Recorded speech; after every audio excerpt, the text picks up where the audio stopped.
Participants Evan, skeptical of sweeping anti-gerrymandering claims, stresses geography and process realism. Liam, critical of partisan gerrymandering, stresses competitiveness and accountability. Evan, we should start by saying the quiet part out loud. You can get partisan seat bias, even if no one is trying to cheat. Put the same votes on a map, with cities packed with one party and suburbs and rural areas leaning the other way, and you'll often end up with unfair-looking results. That's a geometry problem as much as a politics problem. Liam, geography matters, sure, but that doesn't absolve the maps we actually pass. When you compare enacted plans to thousands of neutral, legally constrained alternatives, some plans stick out like sore thumbs. They're not just biased, they're extreme outliers designed to lock an advantage and deaden competition. Evan, but zoom out. At the national level, opposing advantages often offset. One cycle, one party benefits in some states, the other party in others. You can get a near balance of seats, even if some states push the envelope. Liam, and yet voters on the ground live in districts, not national aggregates. The most consistent effect isn't the national seat count, it's the collapse of competition. Safe districts multiply, swing districts vanish, and the seat vote curve goes flat. If elections don't translate shifts in public mood into changes in representation, accountability suffers. Evan, I'm not against reform, I'm against magical thinking. If you demand perfectly proportional outcomes from single-member districts with unequal partisan geography, you'll fail. Some bias is baked in. The question is how to separate the part we can't fix from the part we can. Liam, exactly why we use ensembles and symmetry tests. They let us estimate what neutral maps would produce, given each state's geography and legal criteria. If an enacted plan falls way outside that distribution, the burden should be on map draws to justify it. Evan, there are also legitimate trade-offs. Consider majority-minority districts. Drawing them can amplify the voice of communities that otherwise lose out. Sometimes that involves packing. Are we willing to accept fewer competitive districts to guarantee descriptive representation? That's a values call, not just a statistic. Liam, I agree it's a values call. But intentional partisan entrenchment shouldn't hide behind Voting Rights Act compliance. We can protect minority representation and still avoid gratuitous partisan skew. Transparent criteria and public expert-audited maps help reveal when compliance is a pretext. Evan, the theory literature shows why line draws act strategically. Given rules and objectives, they'll pack opponents and protect incumbents. That's not shocking, it's optimization. The fix is better institutions, not pretending strategy won't happen. Liam, better institutions like independent commissions, tight transparency rules, and pre-committed metrics. If a commission's plan looks like a statistical outlier, send it back.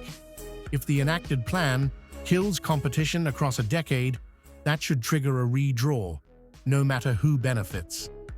Evan, commissions aren't panaceas. Depending on how you appoint members, the rules they follow, and the legal guardrails, they can drift or gridlock. Some states with commissions still end up with odd outcomes. Liam, no panaceas, agreed. But the data show process matters. Commission states, clear criteria, and the use of neutral simulations tend to produce maps closer to what you'd expect from geography alone. Fewer engineered outliers. When the process keeps map draws from optimizing for partisan gain, results improve. Evan, there's another pragmatic concern. Redrawing lines over and over creates uncertainty for candidates, parties, and voters. If the bar for declaring a map too biased is vague, you'll invite litigation every cycle. Liam. Then make the bar explicit.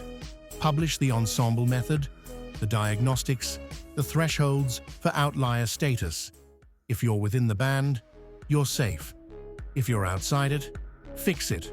That's more predictable than today's mix of aesthetics and dueling experts. Evan. Let's talk outcomes beyond seats. Incumbent protection maps can tamp down primary threats, which some argue reduces extremism. If representatives don't constantly fear a fringe primary challenger, they might legislate more responsibly. Liam. Or they drift further from voters because they never face serious challenges. The evidence on extremism is mixed, but the case for competition is straightforward. When districts are genuinely in play, representatives pay attention. When they're not, policy responsiveness fades. Evan. Suppose we adopt your toolbox: simulations, symmetry metrics, commissions. We'll still face hard choices: compactness versus community integrity, county splits versus competitiveness, and the tension between descriptive and substantive representation. Liam. Right, and those should be explicit trade-offs with public input. But we can at least remove the worst abuses. If a plan is a statistical outlier designed to maximize one party's seats regardless of votes, that's a red flag we shouldn't ignore. Evan. I'll concede that extreme outliers deserve scrutiny. I'll also insist we acknowledge geography and avoid promising that reforms will yield perfect proportionality. Voters deserve honesty. Some asymmetry is structural. Liam. I'll concede proportionality isn't guaranteed in winner-take-all districts. My bottom line is simpler. Keep maps within the neutral zone of what the state's laws and geography would naturally produce. Preserve competition where feasible, and be transparent about the trade-offs we choose. Evan. Then we're closer than it seemed. I want durable, rules-based processes that reduce incentives to game the system and respect unavoidable geographic patterns. Liam. And I want those processes to be measured against evidence, not vibes. Publish the benchmarks, audit the outcomes, and correct course when maps stray. Evan. So, independent or constrained line drawing, neutral baselines, clear metrics, VRA compliance, and a bias safety band that triggers revisions. Liam. Plus, community engagement, timely review, and protections for competition, so voters can actually throw the bums out. That's how we rebuild trust. Evan, if we can deliver that, we'll spend less time litigating lines and more time letting voters decide. Liam. Which is the point?